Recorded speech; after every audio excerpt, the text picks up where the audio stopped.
hello, this is Shweta. Welcome to my classes. Today we will start with the chapter Phase Rule.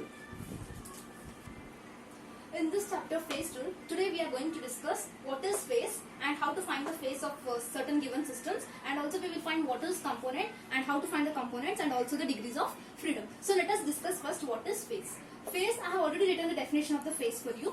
It is a part of a system which is chemically and physically uniform throughout and is separated from the other similar parts of the system by the surface of separation. What does it mean? Actually, phase is nothing but for any of the system it will be definitely a part. If we consider any of the system, then it will be a part. So what? It should be chemically and physically uniform. What is its meaning?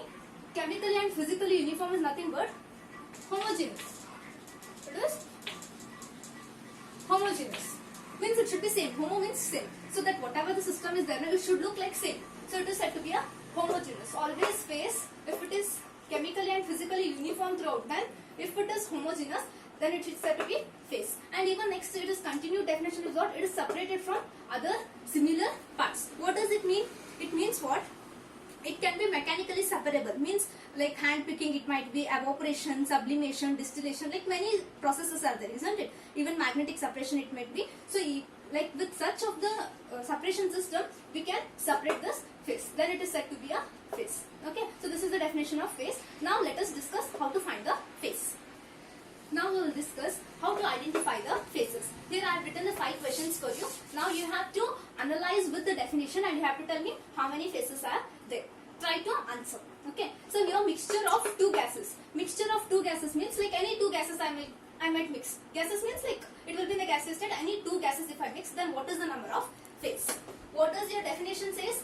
If it is homogeneous, then it will be only one phase. If it is heterogeneous, if there is separation, then there will be 2 or more phases. Then obviously here, if there is a mixture of 2 gases, obviously if 2 gases are mixed, you feel it as a homogeneous or heterogeneous. Definitely it will be a homogeneous system. If it is homogeneous, then your phase will be, it will be 1.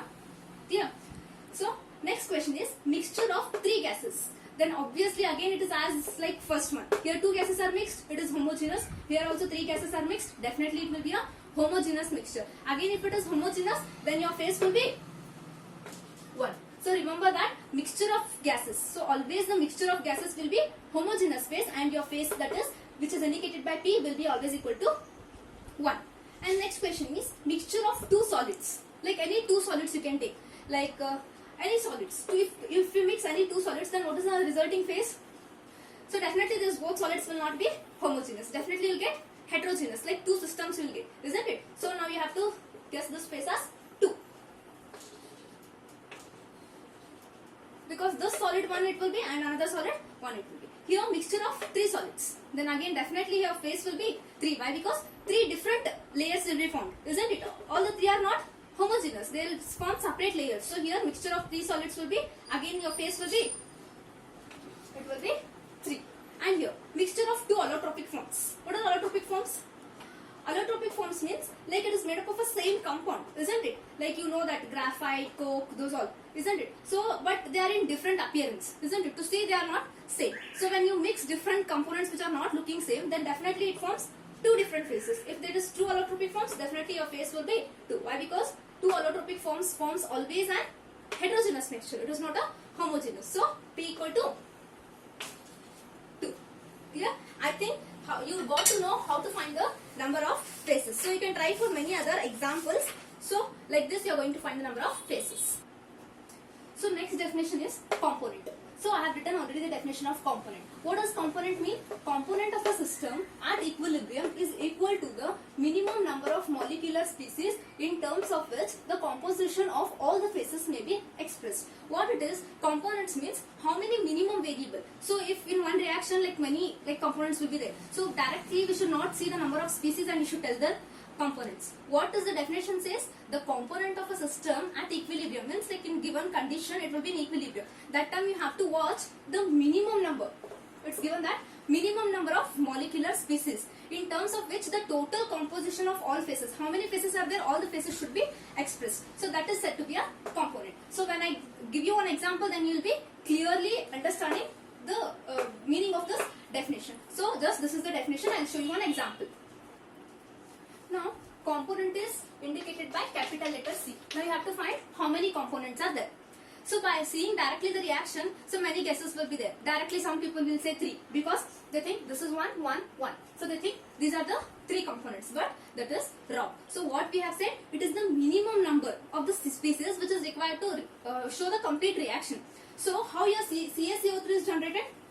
CaCO3 can be written as CaO plus CO2, isn't it? This reaction is written like this. If I want to write CaO, what can I do?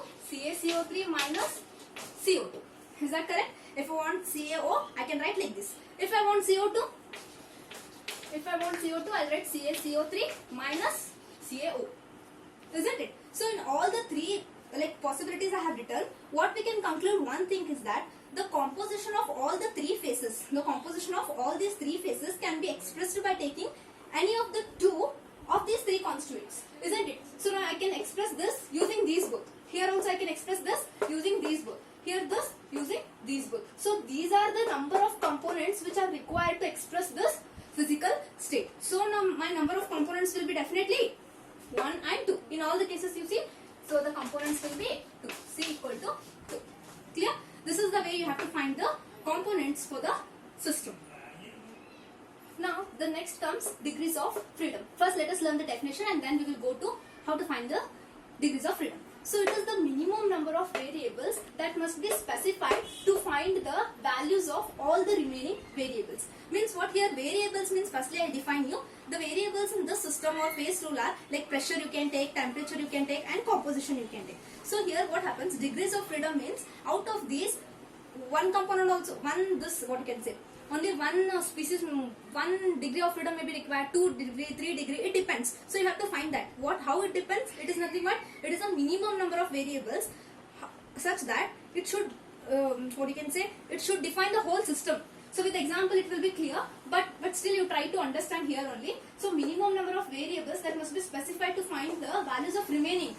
So it might be 1, 2, it might vary, it might not also, it might be 0 sometimes. So as you go on learning in further phase diagram you will learn, there it will be clear why it will be 0, why it will be 1 and why it will be 2. But what definition says? It is a minimum number of variables. These variables means what I said? That might be temperature, pressure, concentration, etc. So those are required so that all the other remaining variables should be specified, or you can understand the complete system. So using this degrees of freedom we can find that. So let us know now how to find the degrees of freedom. So now I have written Gibbs phase rule. Why I have written this rule?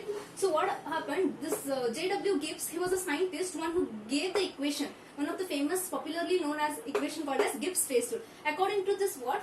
So he gave an expression F is equal to C minus P plus 2. This is called as Gibbs phase rule, where F is what? Number of degrees of freedom, C is the number of components, and T is the number of phases, and plus 2 is a constant. So F is what? F is degrees of freedom, C is number of